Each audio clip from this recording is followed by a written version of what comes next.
রাশিয়ার সাইবেরিয়া অঞ্চলের 4টি সামরিক ঘাঁটিতে বড় ধরনের ড্রোন হামলা চালিয়েছে ইউক্রেন। এতে রাশিয়ার 40টিরও বেশি যুদ্ধবিমান ক্ষতিগ্রস্ত হয়েছে বলে দাবি করেছেন ইউক্রেনের একজন নিরাপত্তা কর্মকর্তা। রুশ সামরিক ঘাঁটিতে হামলা চালিয়ে বিমান ধ্বংসের মতো এমন দুঃসাহসী অভিযান কিভাবে চালানো হয়েছে তার বিস্তারিত বিভিন্ন সংবাদ মাধ্যমে ফাঁস হয়েছে বলে জানিয়েছে বিবিসি। ইউক্রেনের অভ্যন্তরীণ গোয়েন্দা সংস্থার এসবিইউ তথ্য অনুযায়ী অপারেশন স্পাইডার ওয়েব নামের এই অভিযানটি চালাতে 1.5 বছর ধরে প্রস্তুতি নেওয়া হয়েছে। প্রেসিডেন্ট ভলোদিমির জেলেনস্কি নিজে এর তত্ত্বাবধান করেছেন। একটি সূত্র জানিয়েছে ইউক্রেনের গোয়েন্দা সংস্থা প্রথমে এফপিভি ড্রোন রাশিয়ায় পাচার করে, এরপর দেশটিতে নিয়ে যায় কাঠের মোবাইল কেবিন।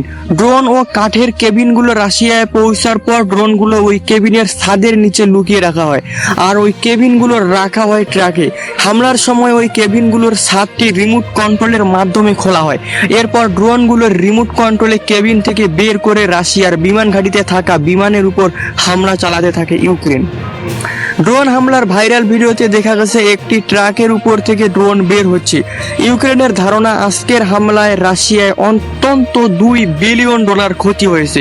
ইউক্রেন যেসব বিমানে হামলা চালিয়েছে তার মধ্যে রয়েছে TU-95S স্ট্র্যাটেজিক বোমার, TID-22M3S সুপারসনিক দূরপাল্লার বোমার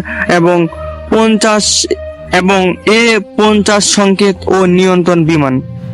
সঠিক তথ্য এবং নিউজ পেতে এই নতুন নিউজ চ্যানেলটাকে আপনারা সাবস্ক্রাইব করে পাশে থাকুন সকল ধরনের খবর পাওয়ার জন্য।